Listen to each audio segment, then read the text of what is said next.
আল্লাহু আলাল মুমিনিনা ইজ বাসা ফীহিম রাসূলা, তোদেরকে হাত দিয়েছি দয়া করেছি বলি নাই, চোখ দিয়েছি দয়া করেছি বলি নাই, জীবন দিয়েছি দয়া করেছি বলি নাই, বাপ দিয়েছি দয়া করেছি বলি নাই, মা দিয়েছি দয়া করেছি বলি নাই, কিন্তু একটা এমন নিয়ামত দিয়েছি যেটা এত বড় নিয়ামত যে আমি আল্লাহ বলে দিচ্ছি তোদেরকে বড় দয়া করেছি, আমার নবীকে তোদের কাছে দিয়েছি। তার মানে আপনি বুঝতে পারছেন না, নবী আপনার চোখের চেয়ে দামি, নবীজি আপনার কানের চেয়ে দামি, নবীজি আপনার জানের চেয়ে দামি, নবীজি আপনার বাবার চেয়ে দামি, নবীজি আপনার মায়ের চেয়ে দামি, নবীজি আপনার বিবির চেয়ে দামি, নবীজি আপনার সন্তানের চেয়ে দামি, নবীজি আপনার বাড়ির চেয়ে দামি, নবীজি আপনার ব্যবসার চেয়ে দামি, নবীজি আপনার চাকরির চেয়ে দামি। কারণ ব্যবসা কবরে যাবে না, চাকরি কবরে যাবে না, বাপ কবরে যাবে না, মা কবরে যাবে না, সন্তান কবরে যাবে না, একমাত্র কবরে যাবে আমার দয়াল নবী। ঠিক কিনা কথা বলে? আজকে আমরা নবীর জন্য একটু জুলুস করলে অনেকের চুলকানি বেড়ে যায়। আফসোস, ঈদুল ফিতরের দিন জুলুস হয়, ঈদগাহ থেকে বের হয়ে মিছিল হয়, কোন শায়েকের পেজে বিরোধিতা দেখলাম না। ঠিক পহেলা বৈশাখের মিছিল হয়, ঠিক কোন শায়েক বেদাত ফতোয়া দেয় নাই। শায়েক জেলখানা থেকে আসার সময় মিছিল হয়, ঠিক কিনা কথা জোরে বলেন? কোরআন প্রতিযোগিতায় ফার্স্ট হয়ে কারি সাহেব বাংলাদেশে শাহজালাল ইন্টারন্যাশনাল এয়ারপোর্ট থেকে আসার সময় মিছিল হয়। আর আমার নবীর জুলুস করলে বেদাতের ফতোয়া চলে আসে। ওই মুমিনুন কা ক্যা হুয়া, अल्लाह उसका हो गया, काफिर उनसे क्या फिरा, अल्लाह ही से फिर गया। ভাই, নবীকে তো আল্লাহ দিয়েছেন, বলেছেন হ্যাঁ আমার নবী আলামিনের রহমত, ঠিক আছে, আমার নবী রাহমাতাল লিল আলামিন, ঠিক আছে, কিন্তু আল্লাহ বলছেন আমি মুমিনদেরকে বড় দয়া করেছি। এই আয়াতে গিয়ে আল্লাহ স্পেসিফাই করেছেন মুমিন। প্লিজ কনসেন্ট্রেট, কে মুমিন? কে? আরো জোরে, কে কে কে? নবীজিকে তো আল্লাহ আলামিনের জন্য দিয়েছেন। নবীজি শুধু আমাদের নবী না, নবী চাঁদের নবী, নবী সূর্যের নবী, নবী তারার নবী, নবী গ্রহের নবী, নবী নক্ষত্রের নবী, নবী জান্নাতের নবী, নবী পশু পাখি বৃক্ষ লতা সবার নবী। কিন্তু দয়াটা করেছেন কাকে? আল্লাহ। জোরে বলেন না, কাকে? আরো জোরে, কাকে? ভাই মুমিনটা কে? লম্বা দাড়িওয়ালাটা মুমিন না, বড় টুপিওয়ালাটা মুমিন না, প্রতিদিন নামাজ পড়ে সামনের কাতারে একেবারে ইমামের সাথে সাথে যায় উনি মুমিন না। মুমিনটা কে? আসেন একটু জানি। মুমিনটা সে, প্লিজ তুমি নিজেকে, আমার যুবক ভাইরা নিজেকে নিজে জিজ্ঞেস কর তুমি মুমিন কি না। যার জীবনে 8টা বিষয়ের চেয়ে নবী বেশি মোহাব্বতের, যার জীবনে, আবার বলছি যার জীবনে, যার 8টা বিষয়ের চেয়ে আল্লাহ এবং রাসূল বেশি প্রিয়, সে মুমিন। আবারও বলছি, যার জীবনে কয়টা বিষয়? জোরে বলেন, কয়টা? কয়টা? এই 8টা এনাফ, 8টার বাইরে যাওয়ার দরকার নাই। আর এই 8টার ভিতরে পুরো পৃথিবী চলে এসেছে, সমাজ, রাষ্ট্র, দেশ, অর্থনীতি, রাজনীতি, পলিটিক্স, ফ্যামিলি, সোসাইটি সব এসে গেছে। 8টা। কয়টা? মুখস্থ করেন, কয়টা? 8টা বিষয়ের চেয়ে যার কাছে আল্লাহ এবং রাসূল বেশি প্রিয়, মানে আল্লাহ এবং রাসূলকে পাওয়ার জন্য ওই 8টা বিষয়কে যে ত্যাগ করতে পারে, বাদ দিতে পারে, আল্লাহ এবং রাসূল একদিকে, ওই 8টা বিষয় একদিকে যখন হয়, ওগুলোকে বাদ দিয়ে এই দিকে আসতে পারে, সে মুমিন। সুবহানাল্লাহ, জোরে বলেন না। আপনাদের কষ্ট হচ্ছে না তো? 8টা বিষয় কি, কোথায় আছে? সূরা তাওবা আয়াত নম্বর 24। বিসমিল্লাহির রহমানির রহিম, কুল ইন কানা আবাউকুম, বাবা মা, বাবা বাবা বাবা এবং মা যদি একদিকে যায় আল্লাহ এবং রাসূলের বিরুদ্ধে গিয়ে, তখন কি বাবা মার পক্ষে থাকা যাবে? হযরতে আবু হুরায়রা রাদিয়াল্লাহু তাআলা মাকে ছেড়ে চলে আসতেছে। এই রে কলিজার টুকরা মা বারবার ফিরে ফিরে তাকাচ্ছে, আমি কি করব। মা নবীজির বিরুদ্ধে, মা ঈমান আনে না। আবু হুরায়রা রাদিয়াল্লাহু তাআলা বলে, মারে আমি তোমাকে ছেড়ে দিতে বাধ্য হচ্ছি, কারণ তোমার চেয়ে আমার কাছে নবীর দাম বেশি। হ্যাঁ, ভরণ পোষণ দিতে হবে, সাথে থাকা যাবে না, সম্পর্ক রাখা যাবে না। যেতে যেতে কাঁদে, আল্লাহ একটু দয়া করো না, আমি মাকেও চাই নবীকেও চাই। আমার নবী জেনে গেলেন, আমার নবী হাত তুলে দিয়েছেন, আল্লাহ আবু হুরায়রার মাকে তুমি ঈমানের দৌলত নসিব করে দাও। আবু হুরায়রা রাদিয়াল্লাহু তাআলা কাঁদতে কাঁদতে আসে, নবী বলেন, কাঁদো কেন? ইয়া রাসূলুল্লাহ, আমার মায়ের আর কেউ নাই আমি ছাড়া, আমার মাকে আজ ছেড়ে চলে এসেছি আপনার প্রেমে। নবী, আমার কলিজা ছিঁড়ে যাচ্ছে, যাও তোমার মা ঈমান এনেছে, কালিমা পড়েছে। বাবা হযরতে আবু উবাইদা ইবনুল জাররাহ, জান্নাতের সুসংবাদপ্রাপ্ত 10 জন সাহাবার একজন। জান্নাতের সুসংবাদপ্রাপ্ত 10 জন সাহাবা কে কে জানেন আপনারা? 1 সিদ্দিক আকবর, সুবহানাল্লাহ জোরে বলেন।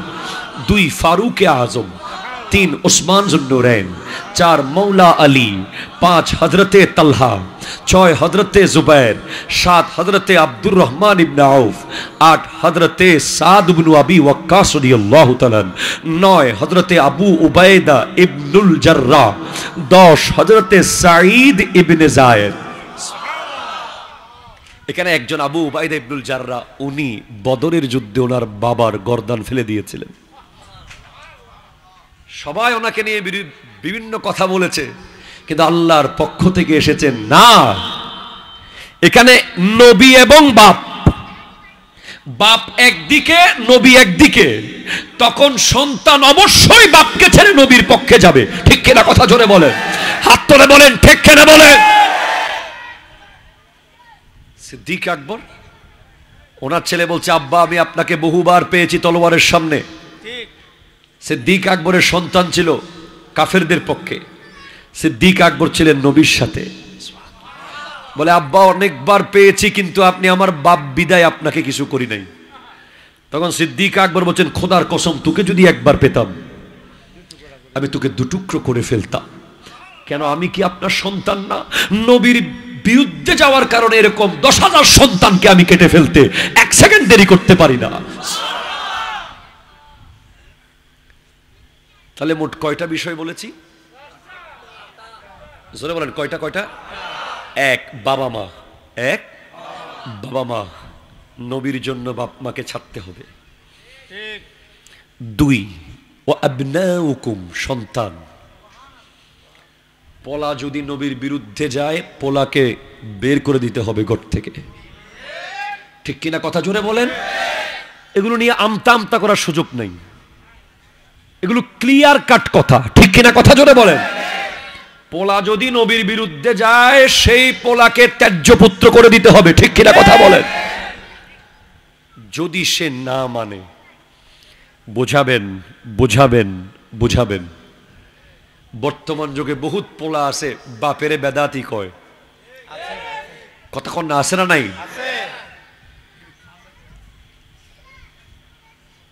3 ও ইখওয়ানুকুম, ভাই। কে? ভাই। 4 ও আজওয়াজুকুম, স্ত্রী, বিবি। ঠিক কিনা কথা বলে। 5 ও আমওয়ালুন ইকতারাফতুমুহা। আচ্ছা, 5 এর আগে একটা আছে, ও আশিরাতুকুম, সমাজ। মিলাদুন নবী করব, সমাজের মানুষ কি বলবে, সবাই তো একমত হচ্ছে না, থাকবে এবার বাদ দাও। আসে না নাই, আসে না নাই?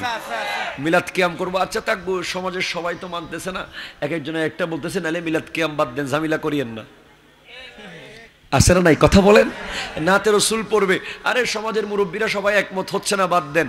এইভাবে নবীর বেলায় সমাজকে বাদ দিয়ে এক ঘরে হয়ে যেতে হবে, এক ঘরে একা থাকতে হবে, প্রয়োজনে গোটা সমাজকে বাদ দিতে হবে, নবীর পক্ষে থাকতে হবে। ঠিক কিনা? কথা জোরে বলেন।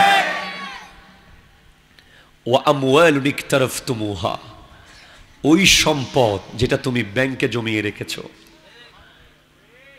ও তিজারাতুন তাকশাউনা কাসাদাহা, ওই ব্যবসা যেটা হারিয়ে যাওয়ার ভয়ে তুমি মিলাদুন নবীর মাহফিলে না এসে বসে বসে মিটিং করতেছো।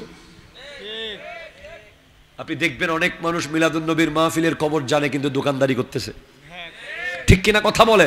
তাহলে ওনার কাছে দোকানদারি আগে, মিলাদুন নবী পরে। ওনার কাছে পানের দোকান, চায়ের দোকান উনি বন্ধ করতে পারে নাই একদিন মিলাদুন নবীর প্রোগ্রামের জন্য। তার মানে ওনার কাছে নবীর মোহাব্বতের কোনো মূল্য নাই, থাকলে উনি দোকান বন্ধ করে দিয়ে চলে আসতে পারতো। ঠিক কিনা? কথা ধরে বলে। ব্যবসা। ওয়া মাসাকিনু তারদাউনাহা, সুন্দর বিল্ডিং।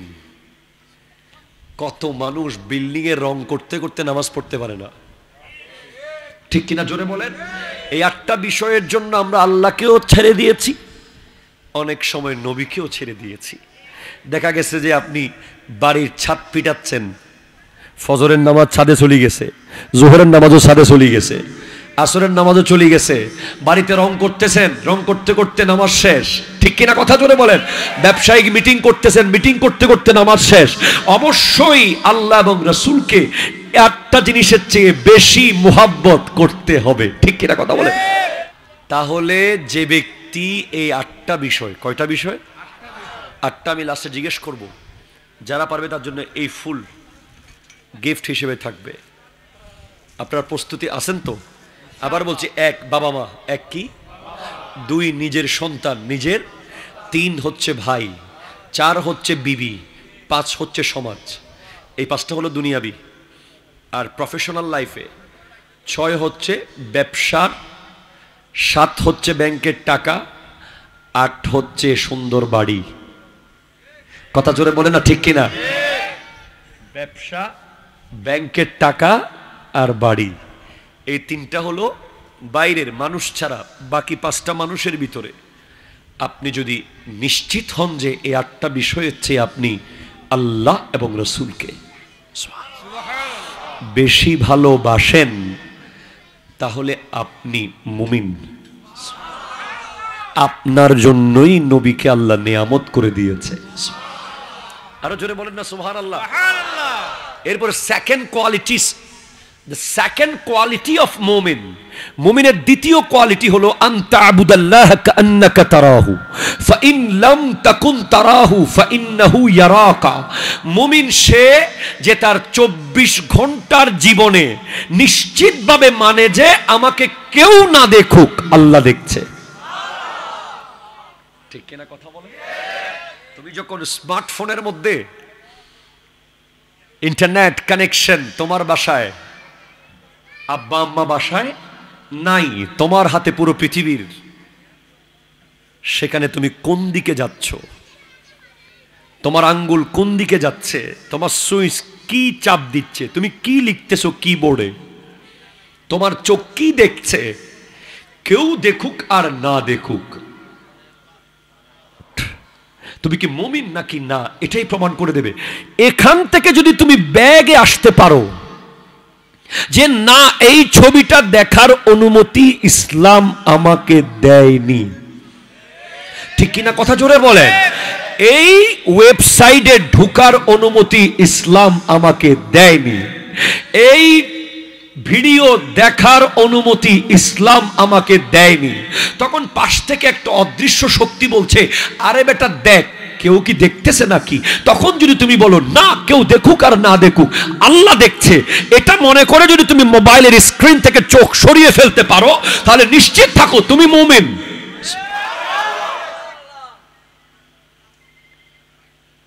ইউ আর মুমিন। এমনি আমি মুমিন, আমি ইমানদার, আমার চেয়ে বড় ইমানদার আছে কিনা বললে হবে না। হ্যাঁ,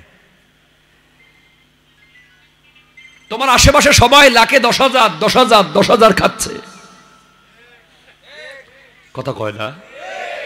তোমার ঘরে ভাতের চাউল নাই, তুমিও সেই সুযোগ পেয়েছো, বাট তুমি বলছো অসম্ভব, উপোস মরে যাব। 1 টাকা হারাম খাবো না, তুমি তো মুমিন। তোমাকে নিয়েই কাল হাসরের মাঠে আমার নবী প্রাউড করবে, this is my followers, he is my followers. হ্যাঁ, আমি তাকে ভালোবাসি, সে আমার, সে আমার। এভাবে যদি আমি তোমাকে বলতে যাই, দিন চলে যাবে। মানে 24 ঘন্টা লাইফে যদি আপনি নিশ্চিত হতে পারেন যে আল্লাহর ভয়ে আমি অনেক কাজ ছেড়ে দিয়েছি, যেটা আমি বাবা মার ভয়ে ছাড়েন নাই, টিচারের ভয়ে ছাড়েন নাই, বড় ভাইয়ের ভয়ে ছাড়েন নাই, মুরব্বীদের ভয়ে ছাড়েন নাই, একমাত্র আল্লাহর ভয়ে ছেড়েছেন, অবশ্যই আপনি মুমিন, আপনি মুমিন, আপনি মুমিন। আর যদি দেখেছেন যে আপনি মিথ্যার উপরে মিথ্যা বলছেন, জুলুমের উপরে জুলুম করে যাচ্ছেন, আমানতের খেয়ানত করছেন, আপনি অবৈধ জায়গায় যাচ্ছেন, অবৈধ দৃশ্য দেখছেন, অবৈধ কথা বলছেন, অবৈধ কিছু ধরছেন, আপনার মধ্যে আল্লাহর ভয় বলতে নাই, তাহলে বাতি নিভে গেছে, বাতি নিভে গেছে, ইমানের বাতি। এটা মিটি মিটি মিট মিট মিট করে জ্বলছিল, শেষ পর্যন্ত আপনার সোহবত, ওই বদবক্ত বন্ধু আপনার, যে আপনাকে মসজিদে না নিয়ে মেলায় নিয়ে যায়, ঠিক কিনা কথা বলেন, যে আপনাকে তাসবিহ না দিয়ে সিগারেট ধরিয়ে দেয়, যে আপনাকে সুন্দর ভদ্রভাবে চলতে না শিখিয়ে আপনাকে রাস্তায় মাতলামি বান্দ্রামি করতে শিখায়, যে বন্ধু আপনাকে চুল কাটতে শিখিয়েছে, যে বন্ধু আপনাকে খ্রিস্টানদের মতো কাপড় পরতে শিখিয়েছে, যে বন্ধু আপনাকে ওয়েস্টার্ন কালচারকে আলিঙ্গন করতে শিখিয়েছে, সেই বন্ধুর কাছে না গিয়ে আপনি যদি একজন আল্লাহর ওলির দরবারে যেতেন, আজকে আপনার ইমানের বাতি নিভে যেত না, জ্বলে উঠত, ঠিক কিনা?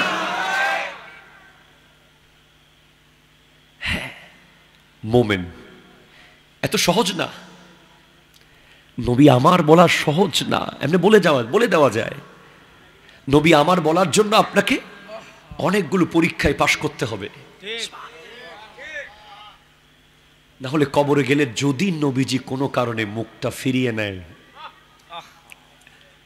একবার শুধু ভাবেন, জাস্ট ইমাজিন আপনার কবরে আপনি একা, প্লিজ কনসেন্ট্রেট, ডানে বামে সামনে পিছে না সমাজ আছে, না বাবা আছে, না মা আছে, না পরিবার আছে, না বন্ধু আছে, কোনো আওয়াজ কেউ শুনছে না, একটা ছোট্ট ঘর, আধার, আই হাই, মাথার উপরে মনে মনে টনে টনে মাটি, একটা চিকন ছিদ্র পর্যন্ত নাই যে পৃথিবীর আলো পৌঁছবে, আওয়াজ করে ডাক দিলে শুনবে কেউ নাই। ওখানে একজন যেতে পারে যাকে যাওয়ার ক্ষমতা আল্লাহ দিয়েছেন, উনি আমার নবী। যদি কোনো কারণে নবীজি কবরে গিয়ে আপনার দিকে আমার দিকে না তাকায়, চেহারাটা ফিরিয়ে নেয়, বলেন আপনি 10,000 চুলের কাটিং, 50,000 বাইকের স্টান্ট, হাজার হাজার কোটি বার নিজেকে দুনিয়ার সামনে জাহির করার বিষয়গুলো, ইভেন যদি বলে তোর সব সম্পদ লিখে দে, নবী তোর দিকে তাকাবে, সেই মুহূর্তে আমরা সব দিতে প্রস্তুত থাকব, কিন্তু দেওয়ার কোনো সুযোগ নাই, থাকবে না। এমনি আশেকে রসুল মিলাদুন নবীর মাহফিল আসলে আপনি আশেকে রসুল, হ্যাঁ আপনি ঠিক আছে, জস্টে জুলুসে আপনি আশেকে রসুল, কিন্তু আপনার আপাদে মস্তক ঠিক কিনা, কথা জোরে বলেন, কিভাবে আমি আপনাকে আশেকে রসুল বলবো? প্লিজ একবার বুঝেন, আমরা প্রতিনিয়ত এগুলো পড়ি, মন চায় যে কোথাও পালিয়ে চলে যায় এসব ছেড়ে, এইসব ছেড়ে। এক চাকচিক্যের জগতে আমরা ঢুকে গিয়েছি। এটা পরীক্ষার হল, ইটস অ্যান এক্সাম হল। পরীক্ষার হলে কেউ হাসে? বলেন, হাসতে দেখেছেন কাউকে?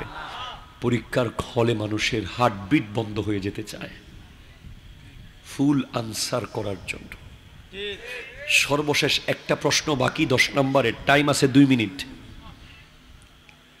কলম কিভাবে চলছে? আপনার পুরো শরীরের রক্ত হিম হয়ে যাচ্ছে, A+ পেতে হবে। সন্তানকে বাবা বলছে, এত এত চটপট কেন করছিস, রাত ঘুমাচ্ছিস না কেন? বাবা, কালকে আমার 7 দিনের পড়া নেবে স্কুলে। 7 দিনের পড়া নেবে, এজন্য এত ভয়, তোর ঘুম আসতেছে না? আর আমার তো 70 বছরের হিসাব নেবে কিয়ামতের মাঠে। আমরা কিভাবে ঘুমাই? আমরা কিভাবে হাসি? আমরা কিভাবে মজা করি? আমাদের যুব সমাজ কিভাবে ঠাট্টা মস্কারি করে দিন কাটায়? কিভাবে ব্রিজের উপরে দাঁড়িয়ে দাঁড়িয়ে আড্ডা মারে? কিভাবে অনলাইনে জুয়া খেলে? কিভাবে কিভাবে কিভাবে ঠিক কিনা কথা জোরে বলেন। কখনো কি ভেবেছেন এমন অনেক উম্মত থাকবে যাদেরকে নবী বলে দেবে সে আমার উম্মত? যখন প্রশ্ন করা হবে, মা কুনতা তাকুলু ফি হাক্কি হাযার রাজুলি মুহাম্মাদিন সাল্লাল্লাহু আলাইহি ওয়াসাল্লাম, কবরে প্রশ্ন করা হবে, ওই ব্যক্তি লাশ মুর্দা উত্তর দেওয়ার আগে নবী দিয়ে দেবেন উত্তর। তাকে আমি চিনি, সে আমার প্রেমে দাড়ি রেখে দিয়েছিল, সে আমার জন্য মাথায় টুপি দিয়েছিল, সে আমি নামাজ নিয়ে এসেছিলাম বলে কিয়ামতের মাঠে যেন আল্লাহ তাকে আমাকে প্রশ্ন না করে, ওগো নবী, আপনি না বলেছিলেন আপনার উম্মত আমাকে দেখতে চায়, তাই তো আমি আপনাকে নামাজ দিয়েছিলাম। কই, ফজরে তো সে আসে নাই, জোহরেও তো সে আসে নাই, মাগরিবেও তো সে আসে নাই, এশায় তো সে আসে নাই। যেই নবী পেটে পাথর বেঁধে বেঁধে, যার নওয়াসা ইমামে হোসাইনের রক্তের উপরে ইসলাম দাঁড়িয়ে আছে, যার চাচার 70 টুকরার উপরে মুসলমান হয়েছে আমরা, যার গোটা পরিবার কোরবান হয়েছে, তাকে অপমান করার শক্তি, সাহস, সামর্থ্য আমাদের নাই। ঠিক কিনা কথা জোরে বলেন। আল্লাহ যদি জিজ্ঞেস করে, আপনি না বলেছিলেন তারা নামাজ পড়বে, তারা আমাকে দেখবে, কই, আসে নাই। প্লিজ, আমি চাইলে আপনাদেরকে কিছু গল্প বলে চলে যেতে পারি না।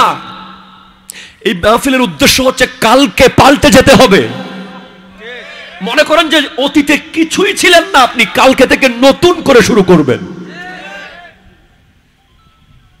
কেউ না, আপনার কেউ না। আল আখিল্লাউ ইয়াউমাইযিন বা'দুহুম লিবা'দিন আদু ইল্লাল মুত্তাকিন। সমস্ত বন্ধুরা শত্রু হয়ে যাবে, কেউ চিনবে না, একমাত্র নবী চিনবে। হ্যাঁ, তাহলে মুমিন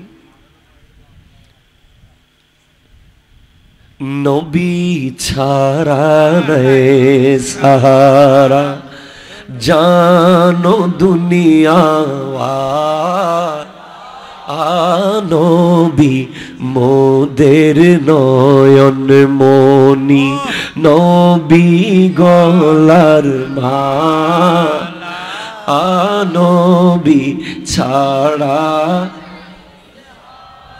মেরাজ রাতে আল্লাহর হাবিব নবী কমলি ওয়ালা, पीछे पीछे पीर जिलानी, आगे कमली वाला, नबी छाड़ा नहीं। ইচ্ছা করলে প্রাণের নবী থাকতে পারতেন আরো সে, উম্মতেরি মায়ায় পড়ে শুয়ে আছেন মদিনা নবী। একটু চিৎকার দিয়ে বলেন না সুবহানাল্লাহ। মুমিন হতে হবে ভাই। জানি না আমি হতে পেরেছি কিনা, তবে আমি যা জেনেছি আপনাদেরকে তা জানিয়ে দিচ্ছি। মুমিন হতে হলে 1 নম্বরে ওই 8টা বিষয়ের চেয়ে আল্লাহ এবং রসুলকে বেশি ভালো। 2 নম্বরে প্রত্যেকটা ক্ষেত্রে মনে করতে হবে আল্লাহ দেখতেছে। আমি এটা খেতে পারবো না, আল্লাহ দেখতেছে। আমি এটা নিতে পারবো না, আল্লাহ দেখতেছে। আমি এই রোডে যেতে পারবো না, আল্লাহ দেখতেছে। আমি ওই দৃশ্য দেখতে পারবো না, আল্লাহ দেখতেছে। এরপরে এখন আপনার পরিবর্তন চলে আসবে। আপনি নিজেকে নিজে চিনবেন না, আপনার চেহারায় নূর বের হবে। এই 2টা আমল যখন নিশ্চিত করবেন, 8টা বিষয় হচ্ছে আল্লাহ এবং রসুলকে বেশি ভালো যখন বেসেছেন, তখন নামাজ আপনি ছাড়তে পারেন নাই তো আর। ঠিক কিনা কথা জোরে বলেন না। আপনি অফিস ছেড়ে দিয়েছেন, নামাজ ছাড়েন নাই। আপনি ব্যাংকের টাকা তোলার চেকটা পরের দিন নিবেন বলে আবার নামাজে চলে এসেছেন। আপনি ব্যবসার কাজ রেখে নামাজ শুরু করে দিয়েছেন। তখন আপনার মধ্যে ভিতরে কালো কালো যে দাগ মোচা শুরু করেছে। আস্তে আস্তে আলো এখানে জ্বললে এখানে জ্বলবে। কালো চামড়া সাদা চামড়ার বিষয় না, নুরানি চেহারার বিষয়। নুরানি চেহারা অনেক কালোরও হতে পারে, আবার অনেক সাদা চামড়ার মানুষকে দেখলে মনে হয় এই মাত্র ডাকাতি করে আসছে। কথা জোরে বলেন না ঠিক কিনা। হৃদয়ের নূর মুখ দিয়ে, চোখ দিয়ে, চেহারা দিয়ে, আচরণ দিয়ে, ভাষা দিয়ে, সবকিছু দিয়ে প্রকাশিত হবে। এবার পরিবর্তন হয়ে গেছে, আপনি মুমিন। এখন আপনার মধ্যে কি কি আলামত দেখা যাবে যখন আপনি মুমিন হয়েছেন? ইন্নামাল মুমিনুনা আল্লাযীনা ইযা যুকিরাল্লাহু ওয়াজিলাত কুলুবুহুম। আপনার সামনে যখন আল্লাহর জিকির হবে, আপনার হৃদয় আল্লাহর ভয়ে থরথর করে কেঁপে উঠবে। ওয়া ইযা তুলিয়াত আলাইহিম আয়াতুহু যাদাতহুম ঈমানা। আপনার সামনে যখন কোরআনের তিলাওয়াত হবে, আপনার ঈমানের শক্তি বাড়তে থাকবে। ওয়া আলা রাব্বিহিম ইয়াতাওয়াক্কালুন। দেখবেন আপনার কাউকে ভয় লাগতেছে না আর। ঠিক, আপনি উপলব্ধি করছেন, ফিল করছেন যে সব সময় আপনার সাথে আল্লাহ আছে। আপনার ব্যবসায় লস হচ্ছে, থাক আল্লাহ আছে। চাকরি চলে যাচ্ছে, আরে আল্লাহ আছে। রাত্রেবেলা আসতেছেন 2টা বাজে, আল্লাহ আছে। এটা ফিল হবে, মানে আপনি অনেক কাছে চলে গেছেন আল্লাহর। এটা আপনি বুঝতে পারবেন যে আল্লাহ আপনার কাছে আছে, আপনি আল্লাহর কাছে আছেন।